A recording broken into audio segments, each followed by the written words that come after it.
तो आज की जो हमारी ये क्लास है, ये क्लास बेसिकली एमपीपीएससी समाजशास्त्र के आधार पे हम लोग बात कर रहे हैं यूनिट नंबर 8 पर।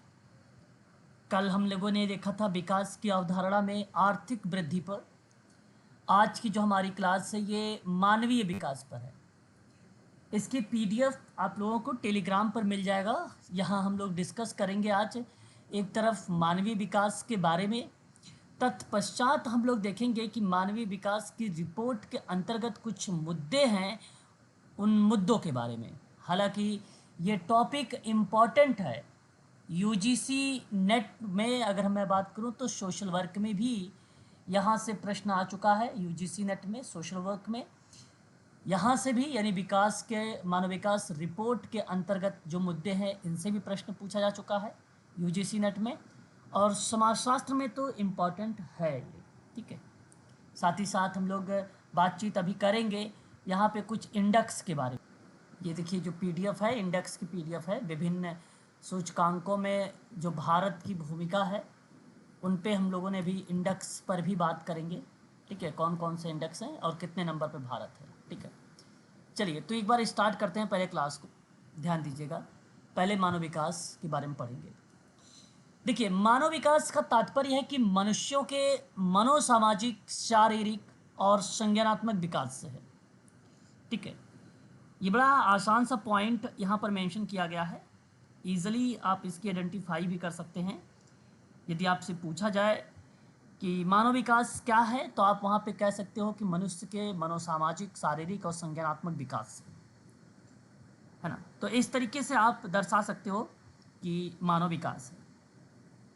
मानव विकास ना स्वस्थ भौतिक वातावरण से लेकर आर्थिक, सामाजिक, राजनीतिक स्वतंत्रता तक सभी प्रकार के मानव विकल्पों को सम्मिलित करते हुए लोगों के विकल्पों में विस्तार करना, उनके शिक्षा को लेकर भी बात करना, है ना, इत्यादि जो भी क्रियाएं हैं उसमें उनको अवसर देना, ये सभी मानव विकास के ही पार्ट कहलाते हैं। ये सभी मानव विकास के पार्ट हैं। तो संयुक्त राष्ट्र संघ ने मानव विकास की विभिन्न परिभाषाओं के रूप में रिप्रेजेंट किया। कहा कि मानव विकास वह प्रक्रिया है जिसके द्वारा लोगों को उपलब्ध विकल्पों की संख्या में वृद्धि हो, वही मानव विकास है। लेकिन यहाँ बड़ा आसान शब्दों में कि मानव विकास का तात्पर्य मनुष्यों के मनोसामाजिक और शारीरिक और संज्ञानात्मक विकास से है। यह मनुष्यों के पूरे जीवन काल तक फैला हुआ है। मनुष्यों के शारीरिक विकास में मस्तिष्क और शरीर में इंद्रिय अंगों, पेशी, कौशल, स्वास्थ्य इत्यादि सहित वृद्धि और परिवर्तन शामिल है।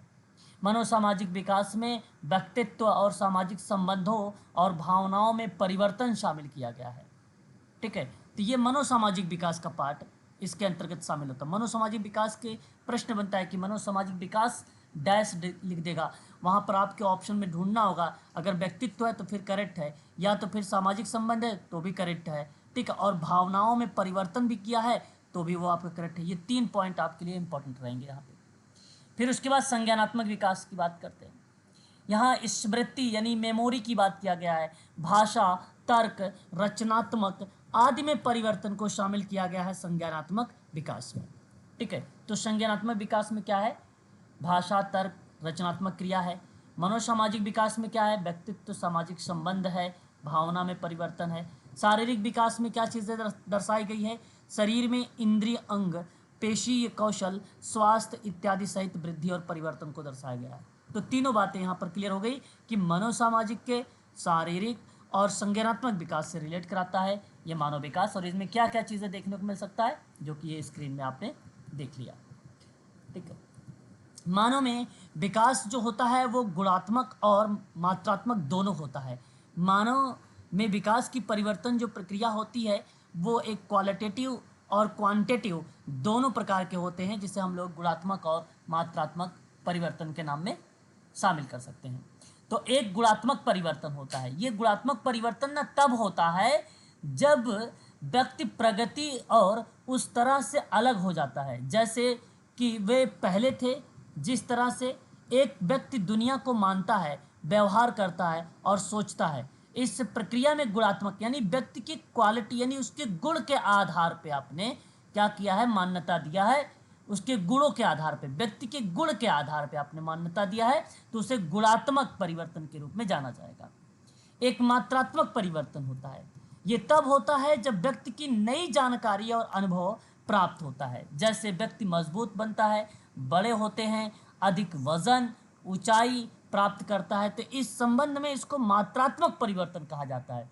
ये संख्या में भी हो सकता है, मात्रात्मक परिवर्तन संख्या में भी हो सकता है, ये भी चीज़ आप ध्यान रखिए। जैसे अधिक वजन है तो संख्या में ही होगा, ऊंचाई है तो संख्या में ही प्राप्त होगी। और यह एक व्यक्ति में दोनों मात्रात्मक और एक साथ ही गुणात्मक पहलुओं सहित समग्र और प्रगतिशील परिवर्तनों से संबंधित होता है। ठीक है, तो एक व्यक्ति में ना गुणात्मक परिवर्तन भी हो सकता है, मात्रात्मक परिवर्तन भी हो सकता है, समग्रता के रूप में यानी संपूर्ण विकास के परिप्रेक्ष्य में देखा जा सकता है। तो इस तरीके के ये परिवर्तन है मानव विकास के अंतर्गत, है ना। यह एक विस्तृत और जटिल प्रक्रिया है। इस प्रकार कुछ सिद्धांत है जिसका बेहतर समझ के लिए पालन किया जाना आवश्यक होता है। विकास में अचानक परिवर्तन वास्तव में गुणात्मक और मात्रात्मक विकास दोनों का ही परिणाम होता है ना। ये बात आप लोग ध्यान रखिएगा, ठीक है। इसके संबंध में आगे हम बात करते हैं, जैसे अगर परीक्षा में आपसे सवाल भी पूछ लेता है तो उस कंडीशन पे कुछ इस तरीके के सवाल आपके सामने बनेंगे कि मानव विकास डैश है, मात्रात्मक है, गुणात्मक है, तीसरा है पहला और दूसरा है, फिर उसके बाद चौथा है उपयुक्त में से कोई नहीं। तो आप क्या बताना उचित समझेंगे कि मानव विकास के अंतर्गत किस चीज़ों को शामिल करेंगे, बताइए। दोनों sir. Option C. Option C, यानी आपने कहा कि मात्रात्मक परिवर्तन भी मानव विकास में होता है, गुणात्मक परिवर्तन भी होता है। बिल्कुल आपने यहाँ पे करेक्ट जवाब दिया है, इस बात को आप सभी लोग ध्यान रखिएगा, ठीक है। मानव विकास की भूमिका अगर हम बात करते हैं आप लोगों से, सन 1990 में ना संयुक्त राष्ट्र संघ विकास कार्यक्रम से जुड़े अर्थशास्त्री जिनका नाम था महबूब उल हक और उनके सहयोगी के द्वारा मानव विकास सूचकांक का भी प्रतिपादन किया गया था। और उस दौरान 3 आयाम थे, मैंने आप लोगों को कल भी बताया था, जीवन प्रत्याशा, साक्षरता दर जिसको शिक्षा कहते हो, और तीसरा आपका प्रति व्यक्ति सकल राष्ट्रीय आय यानी इनकम भी आप शामिल कर सकते हो, ठीक है। और मैंने कल बताया था कि मानव विकास सूचकांक का जो मूल्य है वो किन किन के बीच में आता है, तो 0 से 1 के बीच में आता है। ये बात आपको ध्यान रखना होगा इसके संबंध में। आगे देखिए, अब यहाँ हम लोग बात करेंगे मानव विकास के स्तंभ के बारे में। मानव विकास के स्तंभ, है ना, स्तंभ ये भी इम्पॉर्टेंट है ना, पिलर है ये मानव या ह्यूमन डेवलपमेंट के अंतर्गत। तो उसके अंतर्गत 4 आते हैं। एक आता है समानता, उत्पादकता, सशक्तिकरण और स्थिरता को मानव विकास के 4 आधार माने जाते हैं।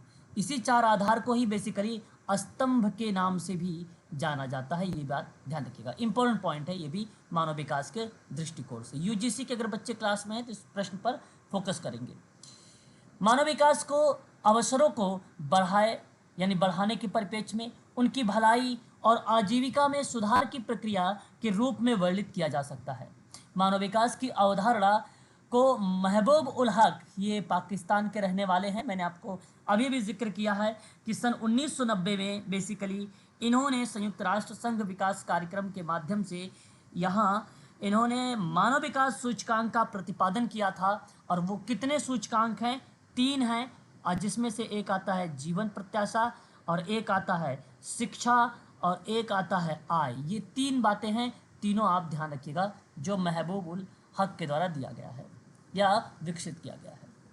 यहाँ मानव विकास के 4 आधार नीचे शामिल किए गए हैं। जैसे एक है समानता।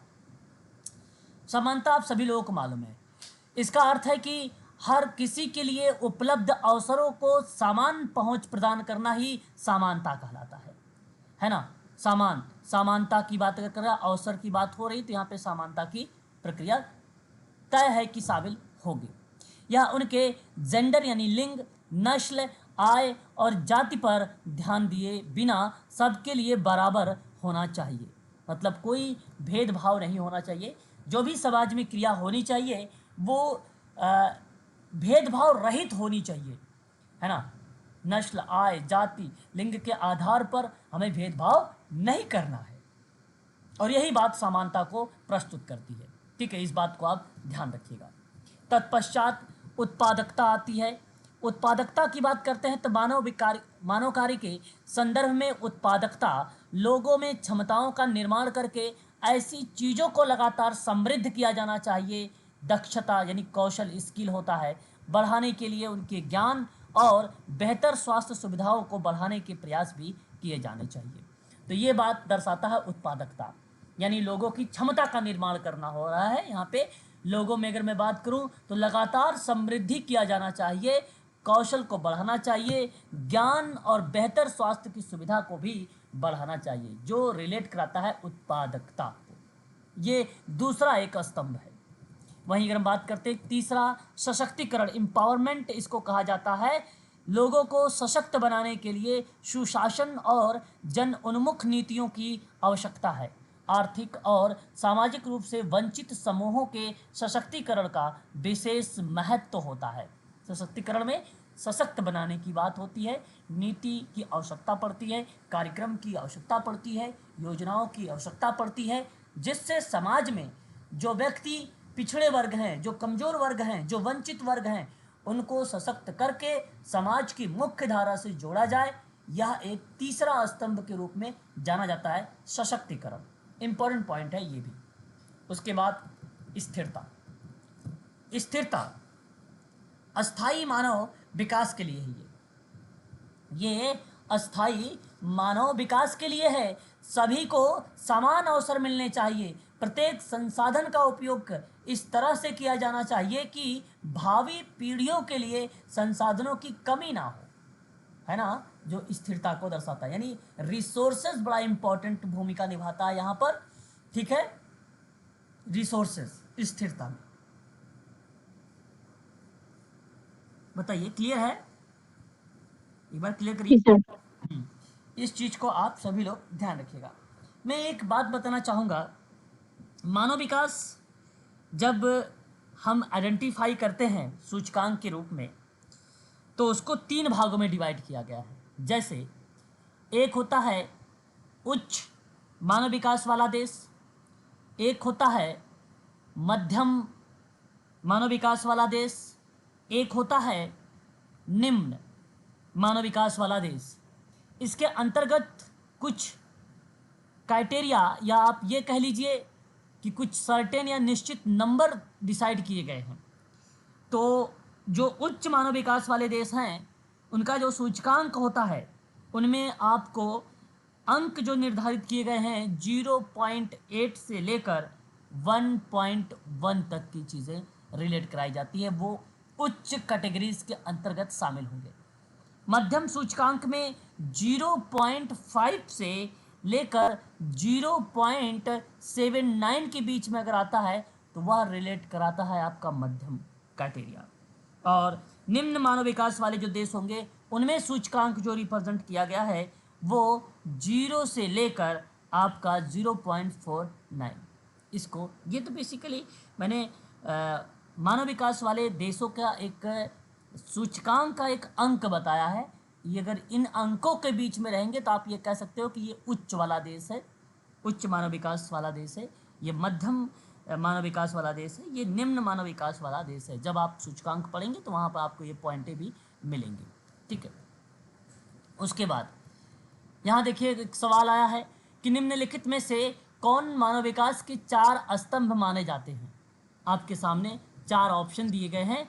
4 स्तंभ बताइए। समानता, समावेशन तो नहीं है। समानता, उत्पादकता, सशक्तिकरण, स्थिरता, यानी ऑप्शन नंबर क्या हो जाए? बी। बी। हाँ, तो ऑप्शन देखो सी में उत्पादकता लिंग दिया है, ये भी नहीं और ये भी नहीं, इसलिए आपका सी भी नहीं है। श्रम आ गया है, इसलिए आपका ये भी नहीं है, तो ऑप्शन नंबर बी यहाँ पर करेक्ट हो जाएगा। तो स्तंभ से इस तरीके से एमपीपीएससी में आप लोगों के सवाल देखने को मिल सकते हैं। आगे देखिए, निम्न में से कौन मानव विकास के 4 स्तंभों में से नहीं है। एक है समानता, जिसको निष्पक्षता कहते हैं। ऑप्शन बी कहता है सशक्तिकरण। ऑप्शन सी कहता है सततता, जिसको हम संपोषणीय कहते हैं। ऑप्शन डी कहता है आत्मनिर्भरता। जवाब बताइए कौन सा इसमें नहीं है? जी, सी। सी कह रहे हैं आप, ओके। चलिए, एक चीज़ यहाँ पर ध्यान रखिएगा, मैंने अभी ऊपर आप लोगों को रिलेट करके यहाँ पे बताया है कि एक स्थिरता है और ठीक एक है। सशक्तिकरण है, एक उत्पादकता है और एक समानता है। तो समानता तो था ऑप्शन में। उत्पादकता, आत्मनिर्भरता। उत्पादकता मानव कार्य के संदर्भ में रिलेट होता है और यहाँ दक्षता बढ़ाने की कार्य करते हैं, ज्ञान की बात, स्वास्थ्य बेहतर की, शिक्षा की बात, सशक्तिकरण की बात होती है यहाँ पे। ठीक है, क्लियर है। अच्छा, यहाँ स्तंभ में अगर मैं बात करता हूँ तो कहा गया कि कौन सा नहीं है, तो क्या संपोषणी यानी सततता नहीं होगा? सर आत्मनिर्भरता। हाँ, यहाँ पे किसी ने जवाब दिया था सी को, तो सी सही है, लेकिन आत्मनिर्भरता यहाँ पर कहीं जिक्र नहीं किया गया है। जी सर। निर्भरता शब्द जो आता है वो इंडिपेंडेंसी वाली प्रक्रिया आती है ना। और यहाँ जी सर। ही आपका करेक्ट होगा। सततता, सततता की बात हो या संपोषणीय बात हो, ये रिलेट कराता है। जहाँ आप लोगों ने अभी अभी देखा उत्पादकता जैसे शब्द को, आपने स्थिरता जैसे शब्द को, दोनों शब्द रिलेट करा देगा संपोषणीय यानी सततता। ठीक है, ये बात आप सभी लोगों को ध्यान में रखना होगा। ठीक है, इस के परिप्रेक्ष्य में इन पॉइंटों को आप लोगों को ध्यान में रखना पड़ा। ठीक है, सतत विकास का जो आधार है वो पर्यावरणीय दृष्टिकोण है। इसका आधार क्या है? पर्यावरणीय दृष्टिकोण है। अब देख सकते हैं आप लोग, पर्यावरणीय दृष्टिकोण शामिल है तो जाहिर सी बात है ये पॉइंट आपका होगा। ठीक है, तो यहाँ आपका ये पॉइंट यहाँ पे कवर होता है मानव विकास के अंतर्गत। उसके बाद देखिए मानव विकास की रिपोर्ट है, बहुत इंपॉर्टेंट है। मानव विकास की रिपोर्ट बेसिकली 1990 से लेकर 2007 और 8 तक चलाया गया था। 2007 और 8 तक माना जाता है। कहीं कहीं 1990 से लेकर 2006 तक भी माना जाता है, तो भी आपका करेक्ट रहेगा। 6 भी अगर आ जाता है ऑप्शन में तो वो भी करेक्ट रहेगा, तो वहाँ पे 7-8 नहीं रहेगा। ठीक है, इस बात को आप ध्यान रखिएगा।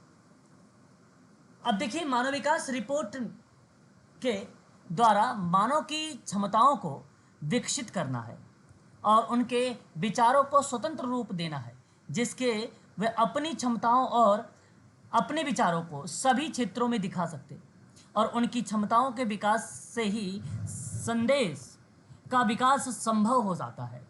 मानव निर्धनता इंडेक्स, लिंग यानी जेंडर इंडेक्स की नीतियां मानव विकास के लिए एक स्थापित की गई है। नई नई नीतियां को मानव विकास के लिए माना जाता है, फिर उस पर अमल भी किया जाता है। मानव विकास रिपोर्ट में ऐसे मुद्दों को लेकर सूची तैयार की जाती है जिसमें मानव का विकास निहित होता है। यह मानव के लिए एक अच्छे मार्गदर्शन का कार्य करती है, जिस पर चलकर मानव अपना और अपने देश का विकास कर सकता है। देखिए एक बात ध्यान रखिएगा सभी लोग कि ये सवाल बड़ा इंपॉर्टेंट बनता है। ठीक है, वो एमपी सेट के लिए भी और यूजीसी नेट के लिए भी, साथ ही साथ एमपीपीएससी में तो ये सिलेबस में मेंशन ही है मानव विकास। तो मानव विकास निहित उसके अंतर्गत अगर मैं बात करता हूँ तो मुद्दों की सूची तैयार करने की बात करता है, अच्छा मार्गदर्शन देने का कार्य करता है। ठीक है, आगे चलकर मानव अपना अपने देश का विकास कर सके, इसलिए इस मानव विकास रिपोर्ट को प्रस्तुत किया गया था। और इसका मुद्दा जो है बेसिकली 1990 से लेकर 2006 तक के लिए ही परीक्षा में पूछा जाता है।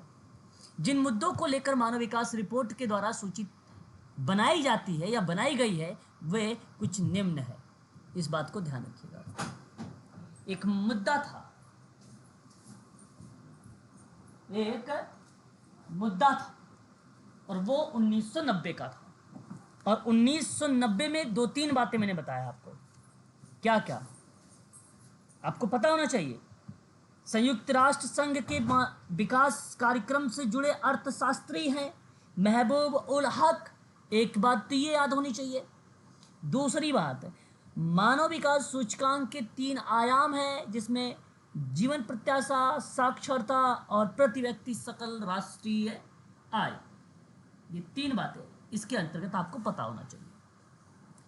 यहां तक कि आपने एक नाम सुना होगा, मैं यहां पर बता देता हूं साइड में सभी लोगों ने, यूएनडीपी के बारे में, बहुत इंपॉर्टेंट है। इसकी स्थापना 1965 में हुई थी, 1965 में।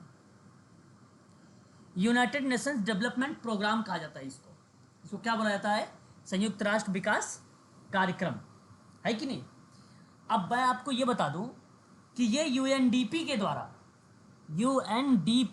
द्वारा, ठीक है, 1990 से प्रतिवर्ष मानव विकास रिपोर्ट जारी की जाती है। रिपोर्ट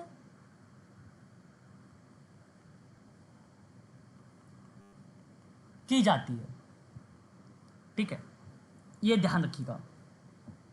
यूएनडीपी मानव विकास रिपोर्ट जारी किए जाने की, ठीक है, अलग अलग वर्षों में उसकी वर्षगांठ के अवसर पर विभिन्न प्रकार के जो सूचकांक की पद्धतियां हैं उसको विकसित किया जाता है ना। और इसके अंतर्गत 10 संकेतों को भी शामिल किया गया है। हालांकि मैं आप लोगों से कल की क्लास में जिक्र भी किया था बहुआयामी निर्धनता सूचकांक, लिंग असमानता सूचकांक, असामान समायोजित मानव विकास सूचकांक जिसको एचडीआई या एचडीआई कहते हैं आप लोग, है ना। कई चीज़ें हैं इसके अंतर्गत, उन चीज़ों में आपको ये बात ध्यान रखना होगा। अब देखिएगा इसके अंतर्गत क्या क्या चीज़ें शामिल है। तो मानव विकास की संकल्पना और माप पहला है 1990 का, इस बात को ध्यान रखिएगा। इसमें क्या चीज़ें शामिल है? सिंपल है, आसान है, बता सकते हैं आप लोग। इसमें ना ऐसी बहुत सी समस्याएं हैं इसमें,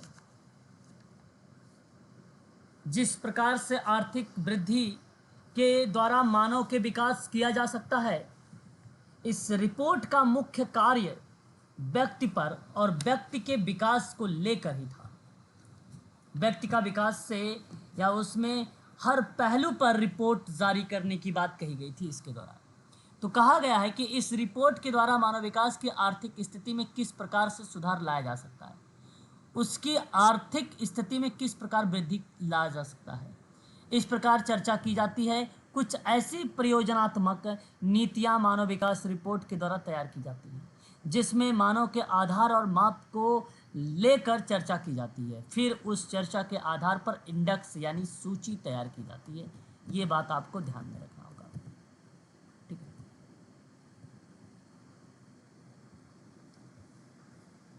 उद्देश्य प्रयोजनात्मक यानी कि उद्देश्यों की पूर्ति के लिए होता है। ये नीतियां बनाना, प्रयोजनात्मक का मतलब होता है नीतियां या नीति, पॉलिसी वगैरह बनाना और उस पर काम करना। तो पहला है संकल्पना और माप। परीक्षा में आपसे जो पूछा जाएगा ये हेडिंग पूछी जाएगी, ये बात ध्यान रखिएगा। दूसरा आता है 1991 का, मानव विकास के लिए वित्त की व्यवस्था करना 1991 का है। मानव विकास ना हो पाने का कारण वित्त का संसाधनों की कमी से ज़्यादा राजनीतिक बद्धता को माना गया है। जो नेता लोग वादा करते हैं उसे वे पूरा नहीं करते हैं। राजनीति या वोट देने के समय नेताओं के द्वारा बड़े बड़े वादे मानव विकास के लिए होते हैं, लेकिन जब वे जीत जाते हैं तो सब कुछ भूल जाते हैं। ये एक दूसरा मुद्दा था जहाँ पे वित्त की व्यवस्था की बात हो रही थी। आपको बता दें कि वित्त सहायता प्रदान करने का वादा करता है और उसमें कभी आने के कारण भी मानव विकास में अवरोध होने की कंडीशन को भी दर्शाता है। ये तो मानव विकास बेसिकली वित्तीय संसाधनों की कमी के कारण ही मानव विकास नहीं हो पाता है, ऐसी बात भी आप यहाँ पर शामिल कर सकते हैं। तो ये दूसरा मुद्दा रहेगा। मानव विकास का भूमंडलीय आयाम है एक तीसरा, 1992 का है। इसमें कहा गया है कि इसके द्वारा मानव संसाधन में ज़्यादा निवेश करके अपने राष्ट्र में ऐसी टेक्नोलॉजी क्षमता का प्रसार कर सकते हैं जिसके द्वारा अंतर्राष्ट्रीय बाजार में उसके साथ प्रतिस्पर्धा में खड़े रहकर और उनसे आगे बढ़कर, यानी कुछ ऐसी नीतियों को अपनाकर कि हम सभी देशों को पीछे छोड़ सकने में कामयाब हो सकते हैं। देखिए मैं आपको बता दूं कि जनसंख्या का सबसे निर्धन वर्ग 20% और संपन्न वर्ग 20%। ठीक है, हम भूमंडलीय आयाम की बात कर रहे हैं। संपन्न वर्ग 20% और निर्धन वर्ग 20%। ठीक है, इनकी आय का 150 गुना प्राप्त करती है और इसी रिपोर्ट के द्वारा दोनों तरफ से वार करती है स्थिति में छुटकारा प्राप्त किया जा सकता है। व्यक्ति को ना अपने मानव संसाधनों में काफ़ी निवेश करना चाहिए, जिससे उनकी टेक्नोलॉजी की क्षमता का प्रसार हो सके और बढ़ सके, है ना, सुदृढ़ होकर उसको विकसित और अंतर्राष्ट्रीय देशों की प्रतिस्पर्धा के रूप में सामने खड़ा हो सके। इस प्रक्रिया में ये चीज़ें दर्शाती है मानव विकास के भूमंडलीय आयाम, जो 1992 का है। ठीक है, उसके बाद आता है व्यक्तियों की भागीदारी, 1993 का है।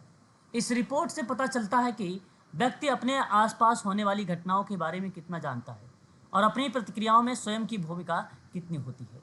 इस रिपोर्ट देश में बढ़ती हुई बेरोजगारी या उसके सामुदायिक संगठन, बाजार आदि समस्याओं के संसाधन को खोजने का कार्य करती है।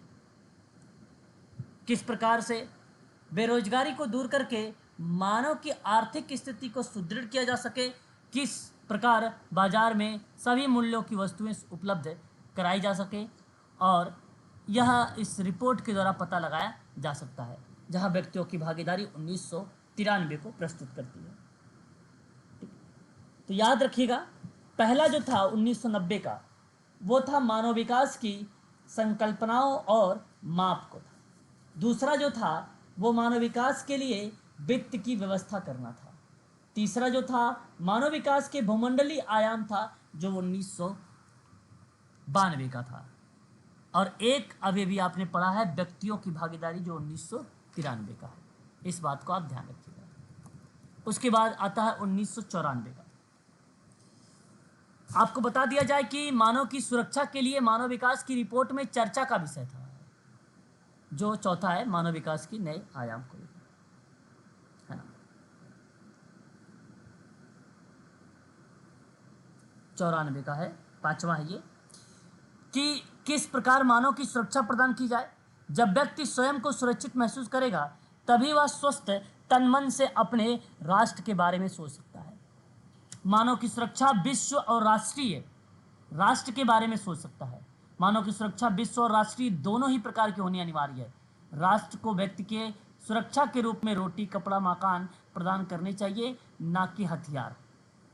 ये आपका कौन सा मुद्दा है 1994 का? मानव सुरक्षा के नए आयाम के आधार पर।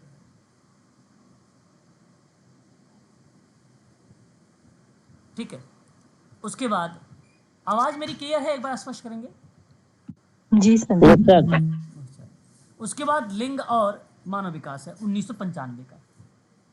इस रिपोर्ट के द्वारा लिंग यानी जेंडर की वजह से आई असमानता को दूर करने की कोशिश की जाती है। जब तक जेंडर संबंधी असमानताएं हमारे देश में समाप्त नहीं होगी, तब तक मानव और देश का विकास नहीं हो सकता है। जेंडर संबंधी असमानता यानी कि स्त्री और पुरुष को समान अधिकार प्राप्त होने चाहिए। किसी भी क्षेत्र में स्त्री और पुरुष को कार्य करने के लिए बाध्य नहीं करना चाहिए, यानी कि इस क्षेत्र में स्त्री भी काम करेंगी और इस क्षेत्र में ही पुरुष ही कार्य करेगा। तो किसी भी निर्णय को लेने में स्त्री को भी ध्यान में रखना चाहिए और स्त्री को भी पुरुष की भांति पूर्ण आज़ादी प्राप्त होनी चाहिए। इसके द्वारा किए गए कार्यों को भी सराहा जाना चाहिए, जिस प्रकार पुरुषों द्वारा किए गए कार्यों को सराहाया जाता है। तो ये आपका एक पार्ट बनता है, जहां मैंने आप लोगों से जिक्र करा है किसके बारे में? जेंडर और मानव विकास के बारे में 1995।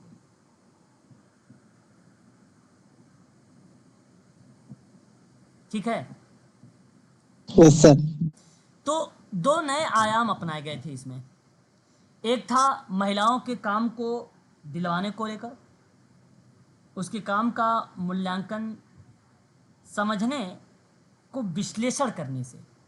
दो नए आयाम यानी काम का विश्लेषण मूल्यांकन एक होगा, और एक होगा महिलाओं को कार्य दिलवाने से संबंधित। ठीक है, ये दो आयाम थे इसके अंतर्गत। आर्थिक वृद्धि और मानव विकास 1996 का है। यदि मानव विकास आर्थिक रूप से सही तरीके से नहीं होता है, ठीक है, तो वह व्यक्ति रोजगार से रहित हो जाता है, ना उसके पास उसका कोई भविष्य होगा और वह एक मात्र जड़ चेतन मानकर ही रह जाएगा, है ना। तो आर्थिक वृद्धि और मानव विकास 1996 में इस रिपोर्ट के द्वारा व्यक्ति के बारे में बताया गया कि जब तक मानव की आर्थिक स्थिति ठीक नहीं होती, वह किसी भी प्रकार की कोई कार्य करने में असमर्थ रहता है, ना तो उसका कोई भविष्य होता है और ना ही वह किसी से बात करना पसंद करता है। वह बस एक निरुद्देश्य युक्त जीवन जीता है। वह इस स्थिति में किसी के बारे में नहीं सोचता है। इसलिए मानव विकास लाने के लिए व्यक्ति की आर्थिक स्थिति में वृद्धि लाना बेहद जरूरी हो जाता है, ठीक है। तो ये बात आपको ध्यान रखना है। कहने का तात्पर्य इसके अंतर्गत 1996 में ना उसके पास उसका कोई भविष्य होगा और वह एकमात्र जड़ चेतन बनकर रह जाएगा। इसी आर्थिक स्थिति खराब होने पर व्यक्ति को समझ ही नहीं आता कि वह क्या करे, है ना। ना उसका किसी से बोलने का मन होता है, ना ही किसी से काम में उसका मन केंद्रित होता है। इसी स्थिति में यह मानव विकास का सबसे बड़ा अवरोधक तत्व भी बन जाता है। मानव विकास की वृद्धि के लिए आर्थिक वृद्धि की गुणवत्ता अनिवार्य है, इस बात को आप ध्यान रखिएगा। उसके बाद देखिए, निर्धनता दूर करने के लिए मानव विकास 1997 का है। विश्व से निर्धनता को दूर करने या करना ही मानव विकास रिपोर्ट का मकसद रहता है। इस रिपोर्ट के द्वारा निर्धनता को दूर करने की भी चर्चा की गई और निर्धनता एक ऐसा अभिशाप है जो कि व्यक्ति को जीते जी मार देता है। वह बहुत ही कमज़ोर हो जाता है, मानसिक तनाव से घिर जाता है, उसकी सोचने की क्षमता, समझने की क्षमता छीड़ हो जाती है, जिससे उसका, अगर हम बात करें, यानी मानव विकास रुक जाता है। इसलिए निर्धनता को दूर करना अहम मुद्दा माना जाता है इसके अंतर्गत 1997 के, है ना। तो इस बात को आप सभी लोग ध्यान रखिएगा 1997 की प्रक्रिया को भी, है ना। तो मानव की एक नैतिक अनिवार्यता होती है, वह है उसकी गरीबी को दूर करना। जब मानव की निर्धनता दूर हो जाएगी तो उसका विकास स्वतः ही हो जाएगा। 1997 का ये एक मुद्दा था, निर्धनता दूर करने के लिए मानव विकास। परीक्षा में आपसे मानव विकास पूछ लेगा 1997 की क्या है, या तो ऐसे पूछ लेगा कि निर्धनता दूर करने के लिए मानव विकास निम्न में बताइए मानव विकास मुद्दा कौन से वर्ष में आया था। ये भी वर्ष भी पूछ सकता है, या 1997 करके वर्ष के आधार पे भी पूछ सकता है ना।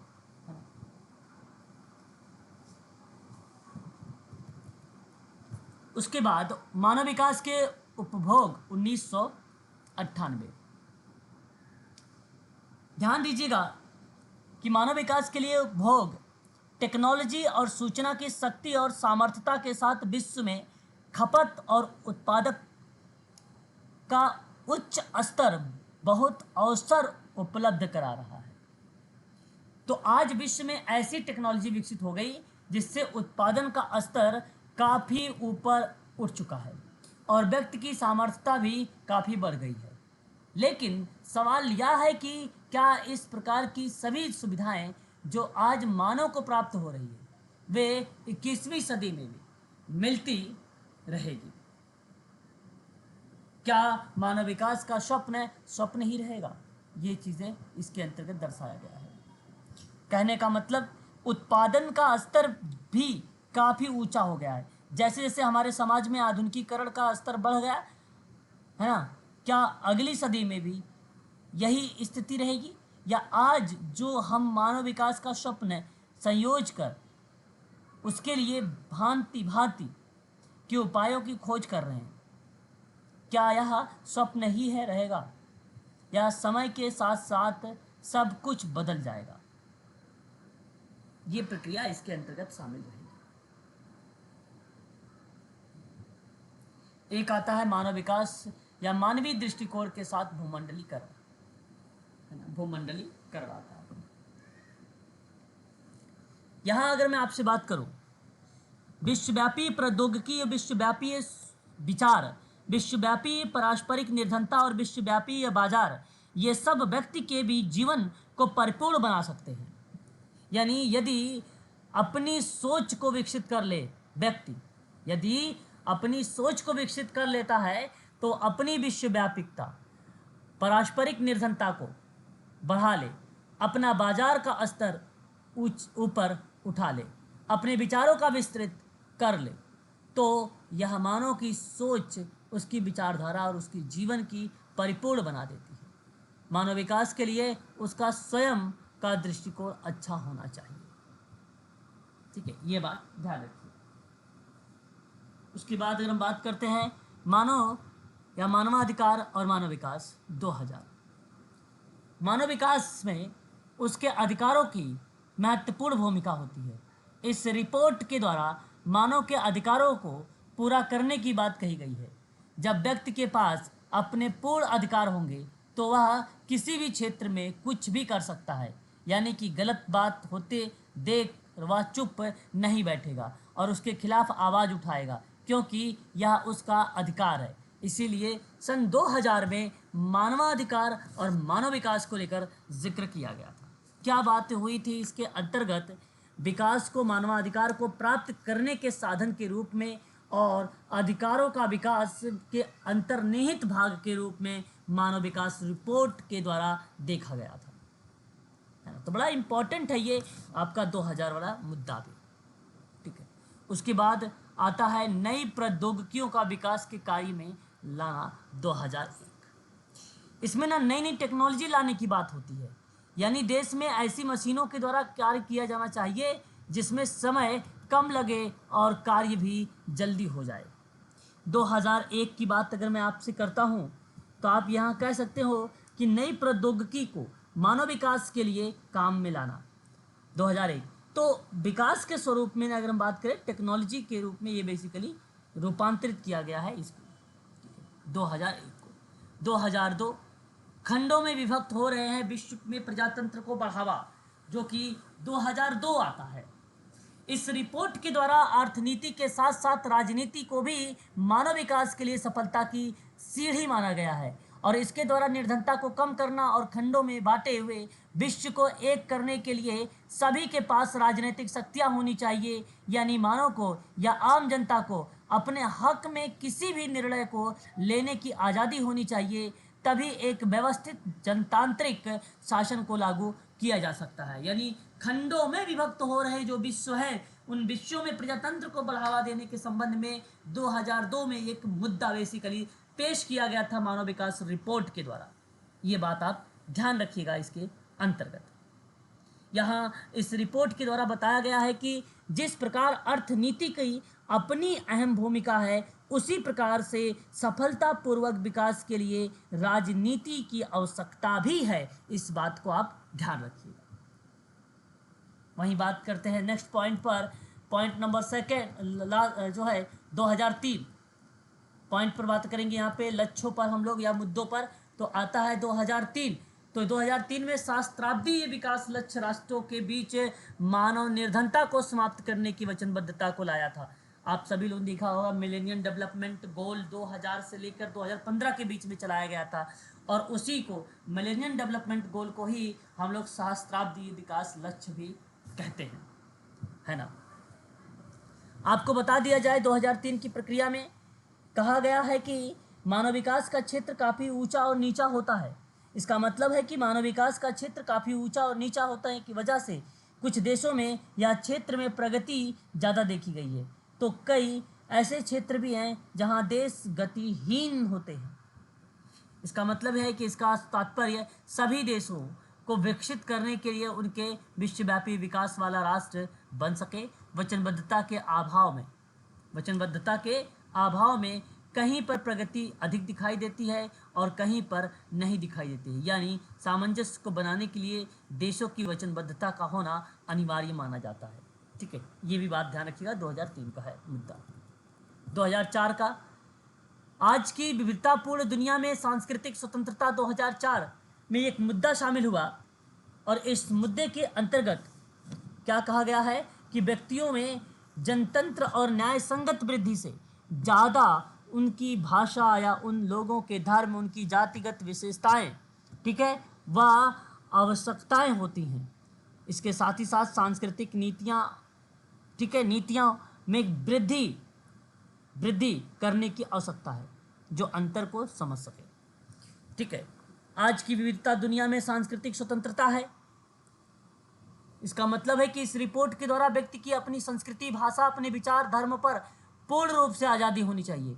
यानी उसमें किसी भी प्रकार की बाधा नहीं होनी चाहिए।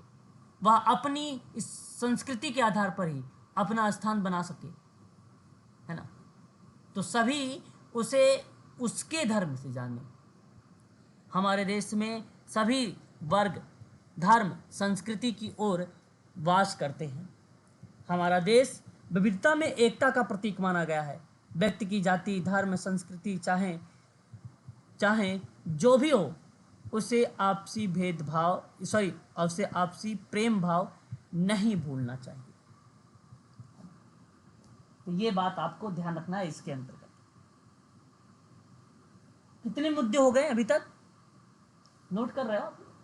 15 15 हो गए। ओके, आगे बात करते हैं नेक्स्ट पर। 2005 कहता है कि महत्वपूर्ण स्थितियों में अंतर्राष्ट्रीय सहयोग, यानी एक असमान विश्व में सहायता, व्यापार और सुरक्षा, जो 2005 का है। MDGO की हुई प्रगति के साथ यह रिपोर्ट मानव विकास पर ध्यान देती है। कहने का तात्पर्य यह है कि उस विकास पर ध्यान दिया जाता है MDGO के द्वारा, ठीक है, ध्यान दीजिएगा, जिसकी प्रगति हुई है। यह रिपोर्ट उन वादों का उल्लेख करती है जो कि किए गए तो, लेकिन उनको पूरा नहीं किया। कार्य के लेकर बात करें तो उसमें बाधा होने की वजह से कार्य नहीं किया, कार्य तो शुरुआत किया था। यानी महत्वपूर्ण स्थितियों में अंतर्राष्ट्रीय सहयोग की बात है और यह एक असमान विश्व में सहायता, व्यापार और सुरक्षा को रिप्रेजेंट करता है। तो इन आंकड़ों में टूटे हुए वादों का भी उल्लेख किया गया है। देश की चरम सीमा तक फैली हुई असमानता मानव विकास में अवरोध पैदा करती है। जो गरीब लोगों से वादे किए जाते हैं वे उन्हें निभाने में असमर्थ रहते हैं। 2005 का ये मुद्दा था मानव विकास का, ये बात ध्यान रखिएगा। उसके बाद 2006 का, अभाव के बाद बिजली निर्धनता, विश्वव्यापी जनसंकट, 2006 का ये बेसिकली एक मुद्दा है। मैं आपको बता दूं कि सारे देश में जल का संकट सबसे ज़्यादा देखने को मिलता है। ना तो पानी की टंकियों की सफाई की जाती है और ना ही पानी की भरपूर सप्लाई होती है। खराब पानी पीने के कारण कई लोग बीमार हो जाते हैं। छोटे बच्चों की मृत्यु भी हो जाती है क्योंकि उसमें बीमारियां, है ना, पैदा होती है या बीमारियां से लड़ने की जो क्षमता होती है वो कम हो जाती है। इस प्रकार बीमारियों से वो व्यक्ति घिर जाता है ना। बाद में बड़े लोग अपने काम पर नहीं जा पाते हैं और बच्चे विद्यालय जाने में फिर असमर्थ हो जाते हैं। यह रिपोर्ट इन समस्याओं को दूर करने के लिए साथ ही साथ व्यक्ति के मूल अधिकारों का लेखा जोखा को प्रस्तुत करने के लिए इस मुद्दे को रखा गया था, जहां अभाव के बाद दर्शाया गया बिजली निर्धनता, विश्वव्यापी जनसंकट इत्यादि चीज़ों को प्रस्तुत किया गया। तो इस रिपोर्ट के द्वारा किस प्रकार व्यक्ति अभाव से ग्रसित होकर उन सभी समस्याओं से जूझ रहा है। सारे विश्व में जल का अभाव दिखाई देता है। गंदे पानी की वजह से बहुत सी बीमारियां भी हो जाती हैं।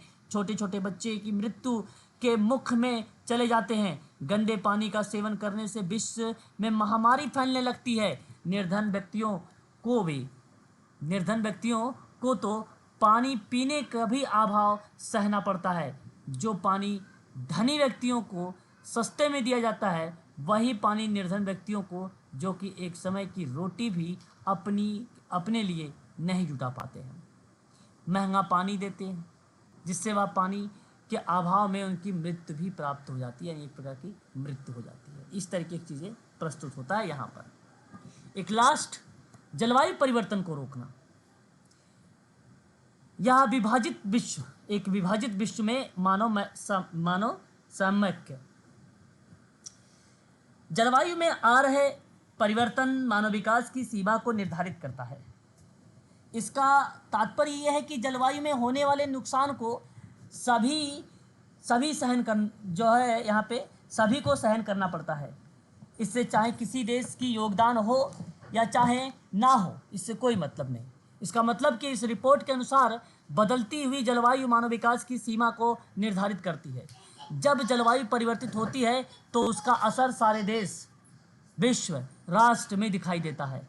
भूमंडलीय उष्णता के कारण ही जलवायु परिवर्तित होती है। जलवायु को नियंत्रित करके ही मानव विकास संभव किया जा सकता है। ठीक है, तो ये कुछ यहाँ पर मैंने आपसे भी जो जिक्र किया है, लगभग 2007-8 तक के ये 18 कुल टोटल 18 ऐसे मुद्दे हैं जो परीक्षा में हम लोगों से पूछे जाते हैं। पहला मुद्दा मानव विकास का था, आप लोगों ने देखा, मानव विकास की संकल्पना और माप। दूसरा था मानव विकास के लिए वित्त की व्यवस्था करना। तीसरा मानव विकास की भूमंडलीय आयाम। चौथा व्यक्तियों की भागीदारी। पांचवा मानव सुरक्षा के लिए नए आयाम। छठा था आर्थिक वृद्धि और मानव विकास। तो सातवां था निर्धनता को दूर करने के लिए मानव विकास, है ना, निर्धनता को दूर करने के लिए। नौवां था मानव विकास के लिए उपभोग। 1998 में मानवीय दृष्टिकोण के लिए भूमंडलीकरण की भी बात की गई थी। मानवाधिकार और मानव विकास 2000 में आया था। नई प्रौद्योगिकी को मानव विकास के लिए काम पे लाना था 2001 में। खंडों में विभक्त हो रहे जो विश्व है उसके प्रजातंत्र को बढ़ावा देना, वो 2002 का था। और सहस्त्राब्दी विकास लक्ष्य के अंतर्गत जो है मानव निर्धनता को समाप्त करने के लिए वचनबद्धता को भी रिप्रेजेंट किया था। आज की विविधतापूर्ण दुनिया में सांस्कृतिक स्वतंत्रता की भी बात हुई है और महत्वपूर्ण स्थितियों में अंतर्राष्ट्रीय सहयोग, एक असामान्य विश्व में सहायता, व्यापार और सुरक्षा जैसे शब्दों को प्रस्तुत किया गया। अभावों के बाद भी मैंने बताया बिजली, निर्धनता, विश्वव्यापी जन संकट 2006 का, और एक जलवायु परिवर्तन को रोकने को लेकर जो अभी हम लोगों ने 2007 और 8 को देखा। ये मुद्दा बड़ा इंपॉर्टेंट है, बार बार बोल रहा हूँ, परीक्षा में ये कई बार रिपीट हुआ है ना, तो ये कई बार इससे सवाल पूछे ही जाते हैं। ठीक है, वर्ष के साथ मुद्दे को भी आप अवश्य ध्यान में रखिएगा। ठीक है, तो ये था आपके सामने जो है मुद्दे। अब बात करने वाले हैं हम लोग विभिन्न सूचकांकों में भारत की रैंकिंग को लेकर थोड़ा सा, है ना। मेन जो चीज़ें होंगी उस पर हम लोग विचार विमर्श यहाँ पर करेंगे, इसलिए आप सभी लोग इस चीज़ को भी ध्यान रखेंगे अच्छे से। ठीक है, एक पॉइंट आता है आपके सामने, वर्ल्ड हैप्पीनेस रिपोर्ट 2023 की भारत में कौन सा स्थान था। इस परीक्षा में अगर सवाल बनता है तो मैं आप लोगों को ये बताना उचित समझूंगा कि वर्ल्ड हैप्पीनेस रिपोर्ट भारत के लिए एक निराशाजनक का पार्ट रहा है, जहां यहाँ आप देख सकते हैं सभी लोग इस पॉइंट को। मेन पॉइंट में बताऊंगा। भारत पिछले साल 136वें स्थान की तुलना में 126वें स्थान पर है। फिनलैंड को लगातार छठे साल दुनिया का सबसे खुशहाल देश के रूप में जो है मान्यता मिली है फिनलैंड को। ठीक है, मैं चाहूँगा कि इस बात को आप सभी लोग ध्यान में रखेंगे, इम्पॉर्टेंट रहेगा। भारत का स्थान कितना है, परीक्षा में सवाल बनता है भाई, भारत का स्थान कौन सा है। अरे 136 126 126 याद रखिएगा। इस तरीके के सवाल परीक्षा में पूछे जाते हैं। कुल कितने देश थे, 146 देशों में से निकाला गया था, है ना। एक होता है यहाँ पर अगर हम बात करते हैं, ठीक है, हेनले पासपोर्ट इंडेक्स 2023, भारत का कौन सा स्थान है इसमें। तो जब परीक्षा में ये सवाल बनता है तो दुनिया का सबसे शक्तिशाली पासपोर्ट 2023 की सूची में भारत ने 84वां स्थान हासिल किया है। भारतीय नागरिकों की दुनिया भर में 59वें देशों में वीज़ा मुक्त पहुंच बेसिकली रिप्रेजेंट किया गया है इसके अंतर्गत। तो हालांकि आपको मैं बता दूं ये 2023 की परिप्रेक्ष्य में यहाँ पर मैं आप लोगों से जिक्र कर रहा हूँ हाल ही में लंदन के परामर्श संस्था ने हेनली और पार्टनर्स ने हेनली पासपोर्ट सूचकांक जारी किया था। ये बात ध्यान रखिएगा, कुल 199 देशों में से भारत का जो सूचकांक का स्थान दिया गया वो 84वां दिया गया था। ये बात ध्यान रखिएगा। वैश्विक आतंकवाद सूचकांक है। वैश्विक आतंकवाद सूचकांक 2023 में भारत का स्थान अगर आप परीक्षा में पूछता है तब आप लोग क्या बताइएगा कि 13वां देश है। भारत 13वां देश है जो आतंकवाद से प्रभावित है। इस सूचकांक में अफगानिस्तान पहले स्थान पर आता है। कौन सा स्थान पे आता है? पहले स्थान पे आता है। ये बात आप सभी को ध्यान रखना होगा, ठीक है? क्लियर रहेगा? Yes sir. ठीक है। उसके बाद यहाँ देख सकते हैं भारत की रैंकिंग, और यह है आपको एक तरफ अनुक्रमांकितता दिया गया है, सूचकांक यानी प्रकाशित दिया गया, किसके द्वारा प्रकाशित हुआ, द्वारा शीर्षक पर रहा है ये, और एक आता है आपका विश्व में भारत का स्थान, है ना? तो ग्लोबल इंडेक्स यहाँ अगर हम लोग बात करते हैं ग्लोबल इनोवेशन इंडेक्स 2023 में भारत का स्थान कौन सा है, तो आप लोग यहाँ पर क्या बताना उचित समझेंगे, जो कि प्रकाशित हुआ ये विश्व बौद्धिक संपदा संगठन के द्वारा, और ये शीर्षक इसका यूएस, यूके और फ्रांस का रहा है। विश्व में भारत का जो स्थान रहा है वो रहा है 42वां। ये रहा है 42। ठीक है। इसको वैश्विक नवाचार सूचकांक 2023 में रैंकिंग में 132 अर्थव्यवस्थाओं में से भारत का 42वां स्थान बरकरार है, और वैश्विक नवाचार सूचकांक में पिछले कई वर्षों से भी भारत अगर हम बात करते हैं तो वो 81वें स्थान पर था। जलवायु परिवर्तन प्रदर्शन सूचकांक है एक। जलवायु परिवर्तन प्रदर्शन सूचकांक 2023 में भारत का स्थान, तो मैं आप लोगों से यहाँ आप लोगों को बताना चाहूँगा कि यह प्रकाशित हुआ बॉन स्थित पर्यावरण थिंक टैंक जर्मन वॉच के द्वारा।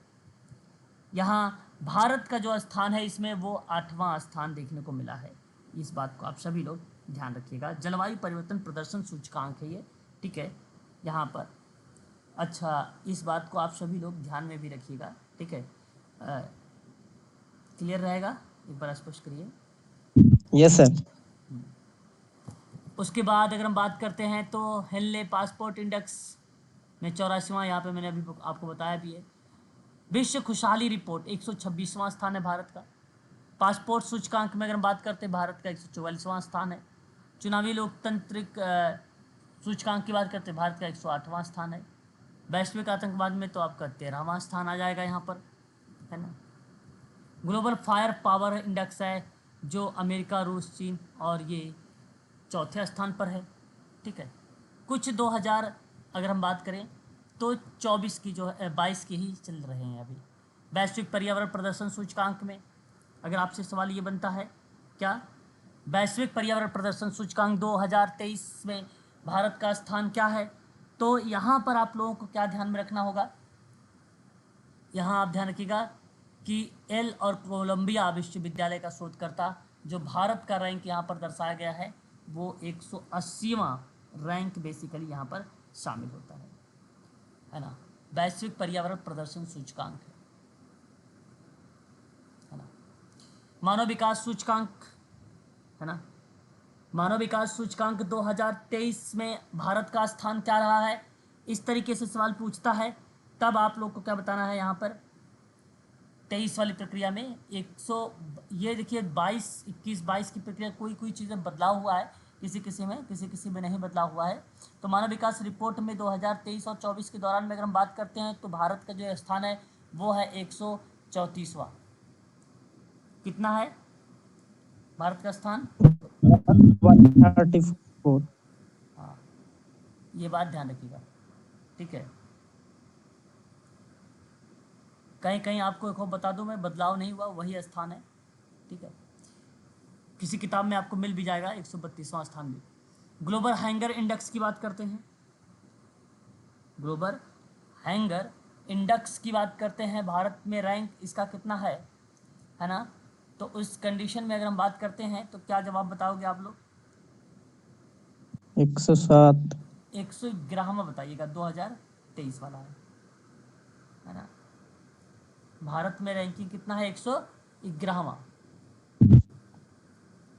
इसमें बदलाव भी हुए हैं ना, तो मैं लिख देता हूँ जहाँ जहाँ पे बदलाव हुए हैं। 2023 वाला तो जो लिख रहा हूँ 23 वाला है ना, ये बात ध्यान रखिएगा। वहीं बात करते हैं, विश्व प्रेस स्वतंत्रता सूचकांक भारत का 2023 में कौन सा स्थान था? ठीक है, इस कंडीशन पे अगर आपसे प्रश्न बनता है तो यहाँ पर देखिए 150 लिखा हुआ है, परंतु आप लोग सभी लोग यहाँ पर क्या लगाएंगे बताइए? विश्व प्रेस स्वतंत्रता 155। 155। अरे वाह, अच्छा जी।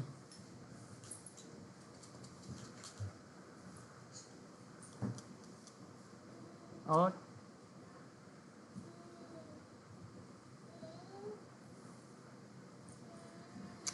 150 ही है,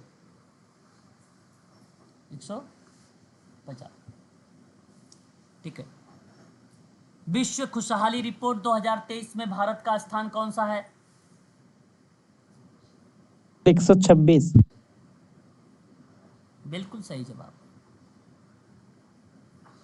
126। अच्छा, अभी मैंने शुरुआत में बताया था शायद ना, यस सर। जी सर। 40वां तो आपको यहाँ पे मैंने बताया था, है ना, ये बात ध्यान रखिएगा। ऊर्जा संक्रमण सूचकांक भारत में 2023 में कौन सा स्थान है?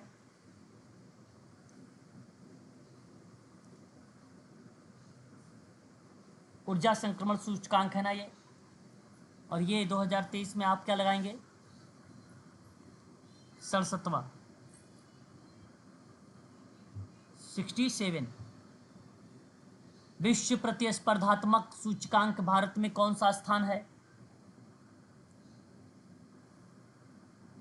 37वां। ठीक है, कौन सा स्थान है? 37वां। ये पीडीएफ में सेव कर दूंगा, ठीक है, याद रखिएगा। ग्लोबल स्टार्टअप इकोसिस्टम इंडेक्स 2023 में भारत का स्थान कौन सा है? बोलते रहिएगा साथ साथ। 24वां। कितना? 24वां। वैश्विक जेंडर अंतर रिपोर्ट 2023 में भारत का स्थान कितना रहा है?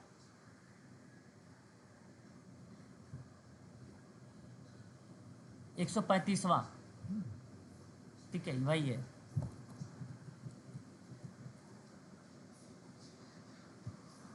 हेलन, अच्छा ये तो आपका हो चुका है, अंतर्राष्ट्रीय।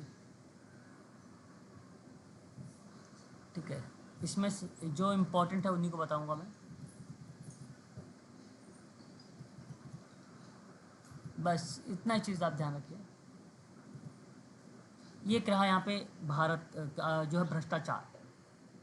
ठीक है, अच्छा देखिए एक चीज़ और है, असमानता सूचकांक 2023 में भारत का स्थान क्या रहा है ना। यहाँ आपको असमानता सूचकांक को रिप्रेजेंट किया गया है।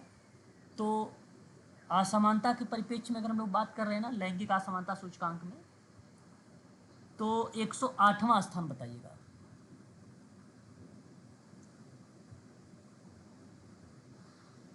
ठीक है, भ्रष्टाचार धारण सूचकांक में भारत का 2023 में कौन सा स्थान रहा है?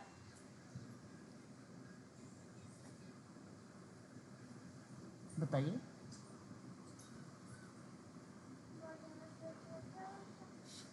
तिरानवे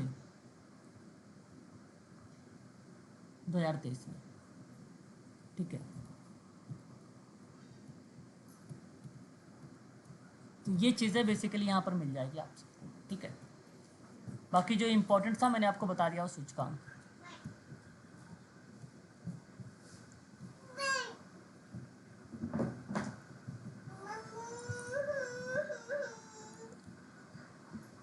बस क्लियर है आपको। बाकी ये पीडीएफ मैं आपको भेज दूंगा, भी आपको इजीली मिल जाएगा। ठीक है ना, इतनी चीज़ें। Okay sir. ठीक है, ओके। तो आज के लिए इतना रखेंगे हम लोग, और शाम को मैं आप लोगों से बातचीत करूंगा। और मैंने आप लोगों से पहले ही बता रखा है कि आज जो हम होने वाली है शाम को 7 to 8 वाली, वो 19वीं सदी के दौरान में शताब्दी की बात करेंगे हम, समाज सुधार को लेकर, है ना। बड़ा इंपॉर्टेंट पॉइंट रहेगा आज की क्लास, ठीक है, ध्यान रखिएगा।